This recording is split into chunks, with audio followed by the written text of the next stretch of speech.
আসসালামু আলাইকুম এভরিওয়ান, আমি ফারহানা নাসরিন ফারহানা ফ্যামিলি ব্লগে আপনাদের জানাই স্বাগত।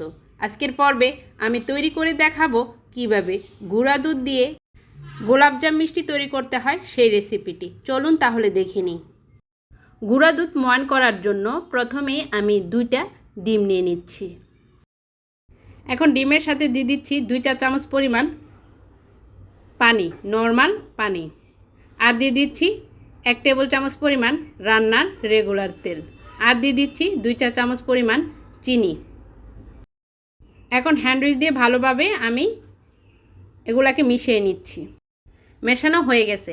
এখন এটাকে এক সাইডে সরিয়ে রাখছি, আর একটা মিক্সিং বোল নিয়ে নিলাম। এর মধ্যে একটা ছাঁকনি নিয়ে মেজারমেন্ট কাপের 1 কাপ পরিমাণ পাউডার দুধ দিয়ে দিলাম, আর দিয়ে দিচ্ছি হাফ কাপ পরিমাণ ময়দা, আর দিয়ে দিচ্ছি 2 চা চামচ পরিমাণ বেকিং পাউডার। এখন এই শুকনো উপকরণগুলোকে আমি চেলে নিচ্ছি। শুকনো উপকরণগুলো চেলে নেওয়া হয়ে গেছে। এখন ডিমের মিশ্রণ দিয়ে আমি ময়ান তৈরি করে নিচ্ছি। আর এটা একবারে দিয়ে দেওয়া যাবে না, অল্প অল্প পরিমাণ করে দিয়ে আমি ময়ান তৈরি করে নিচ্ছি। আপনারা যারা নতুন এসেছেন আমার চ্যানেলে, প্লিজ আমার চ্যানেলটি সাবস্ক্রাইব করে পাশে থাকা বেল আইকনটিতে ক্লিক করে ফেলুন। আর যদি ভিডিওটি ভালো লাগে অবশ্যই একটা লাইক দিয়ে দিবেন। আর যারা ফেসবুক পেজ থেকে দেখছেন পেজটিকে ফলো করে দিবেন। দেখুন, আর এই ডোটা এরকম আঠালো হবে। এখন এর মধ্যে দিয়ে দিচ্ছি 1 চা চামচ পরিমাণ ঘিটাকে আমি হাতে ঘষে ঘষে এর সাথে মিশিয়ে নিচ্ছি। মেশানো হয়ে গেছে। এখন আমি হাতটা ধুয়ে মিষ্টি বানানো শুরু করব। আর সেই জন্য মিষ্টিরটাকে এক সাইড সরিয়ে রাখছি। আর যে প্লেটে আমি মিষ্টিগুলো বানিয়ে রাখবো সেই প্লেটে কিছুটা ঘি লাগিয়ে নিচ্ছি, আর 2 হাতেও সামান্য পরিমাণ ঘি লাগিয়ে নিচ্ছি। এখন অল্প অল্প পরিমাণ করে নিয়ে আমি গোল গোল করে মিষ্টিগুলা বানিয়ে নিচ্ছি। আর এভাবে সবগুলো মিষ্টি বানিয়ে নিচ্ছি।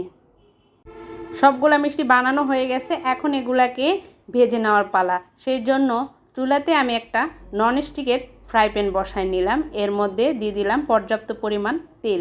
আর তেলটা এমন গরম করে নিয়েছি, কুসুম গরম থেকে একটু বেশি। এখন সবগুলা মিষ্টিকে আবারও হাতে গোল গোল করে এর মধ্যে দিয়ে দিচ্ছি, কেননা মিষ্টিগুলা বানিয়ে রাখার পর এক পাশটা একটু চ্যাপটা হয়ে গেছিলো। এখন দেখুন মিষ্টিগুলা নিজে নিজেই ফুলছে। আর আমি হ্যান্ডেলটি ধরে এভাবে একটু ঝাঁকিয়ে দিচ্ছি।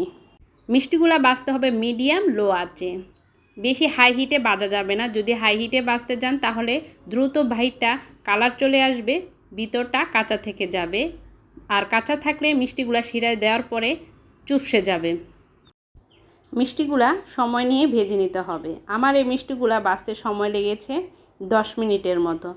দেখুন কালার চলে আসছে। এখন আমি তেল থেকে এগুলোকে তুলে নিচ্ছি। আর এভাবে বাকিগুলোকেও আমি ভেজে নিব। আর 10 মিনিটের জন্য রেখে দেব ঠান্ডা হওয়ার জন্য। এখন আমি শিরা তৈরি করে নিচ্ছি। শিরার জন্য চিনি নিয়ে নিলাম মেজারমেন্ট কাপের 3 কাপ। আর যেহেতু আমি মেজারমেন্ট কাপের 3 কাপ চিনি নিয়েছি, সেই জন্য 6 কাপ পানি দিয়ে দিলাম। আর এর মধ্যে আমি 2টা এলাচ মুখ খুলে দিয়ে দিলাম। চিনিটাকে নেড়ে ঢাকনা দিয়ে ঢেকে অপেক্ষা করব বলক আসার জন্য। দেখুন বলক চলে আসছে। এখন আমি এর মধ্যে সেই তৈরি করে রাখা মিষ্টিগুলাকে আমি এর মধ্যে দিয়ে দিচ্ছি। আর চেক করে নিচ্ছি মিষ্টিগুলা ঠান্ডা হয়েছে কি না। ঠান্ডা হওয়ার পর মিষ্টিগুলা এর মধ্যে দিয়ে দিচ্ছি। যদি গরম শিরার মধ্যে গরম মিষ্টি দিয়ে দেন তাহলে মিষ্টিগুলো একদম চুপসে যাবে। সেই জন্য গরম শিরার মধ্যে সব সময় ঠান্ডা মিষ্টিগুলো দিতে হবে। এখন ঢাকনা দিয়ে ঢেকে আমি 10 মিনিট মিডিয়াম আঁচে মিষ্টিগুলোকে রান্না করব। আর রান্না করার পর চুলাটাকে বন্ধ করে দিলাম। আর এখন ঢাকনা দিয়ে ঢেকে আমি রেখে দেব 6 ঘন্টার জন্য শিরার মধ্যে। ফিরে আসলাম 6 ঘন্টার পর। দেখুন ঢাকনাটাকে আমি সরিয়ে নিচ্ছি। মিষ্টিগুলা শিরা খেয়ে একদম ফুলে আছে। এখন আমি একটা মিষ্টি আপনাদেরকে কেটে দেখাবো ভেতরটা কেমন হলো।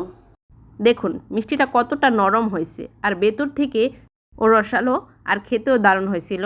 সবার সুস্বাস্থ্য কামনা করে আজকের মতো এখানে বিদায় নিচ্ছি। আল্লাহ হাফেজ।